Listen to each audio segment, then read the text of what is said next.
Avec 10% de chômage, le marché français de l'emploi est aujourd'hui en panne. Face à cette situation peu encourageante, nombreux sont ceux qui se tournent vers l'étranger pour tenter de trouver un travail. Un cap que Nicolas et Anne, rencontrés au Forum Expat 2015 à Paris, sont désormais prêts à franchir. Je suis assez qualifié dans mon métier, mais ici on ne reconnaît pas assez, quoi. Et donc c'est pour ça que j'ai envie de m'expatrier, histoire de voir si je peux avoir un peu plus d'évolution et en même temps qu'un solaire soit présent en parallèle, quoi. C'est extrêmement difficile d'avoir des rendez-vous pour pouvoir discuter avec les gens, et on sait très bien qu'envoyer juste un CV, ça ne sert pas à grand chose, ça s'empile parmi d'autres choses.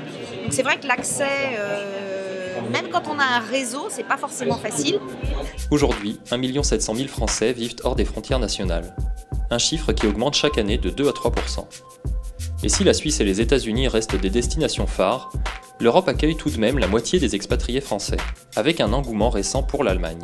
Les pays proposant réellement des opportunités, aujourd'hui c'est quand même l'Allemagne, ça c'est sans conteste, c'est sûr, le Royaume-Uni et disons toute la Scandinavie. Les pays nordiques de type Danemark, Suède proposent beaucoup d'offres d'emploi.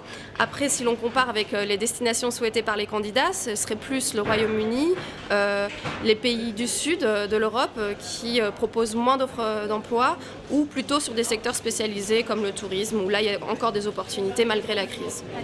La recherche d'emploi est donc le principal motif d'expatriation dans ces pays. Mais pour certains, l'objectif est tout autre. On a un engouement véritable en ce moment pour le Portugal. On a énormément de retraités qui nous interrogent tous les jours pour savoir comment ils peuvent s'installer au Portugal. On a une représentation au Portugal qui est de plus en plus importante, qui a presque triplé en 2 ans.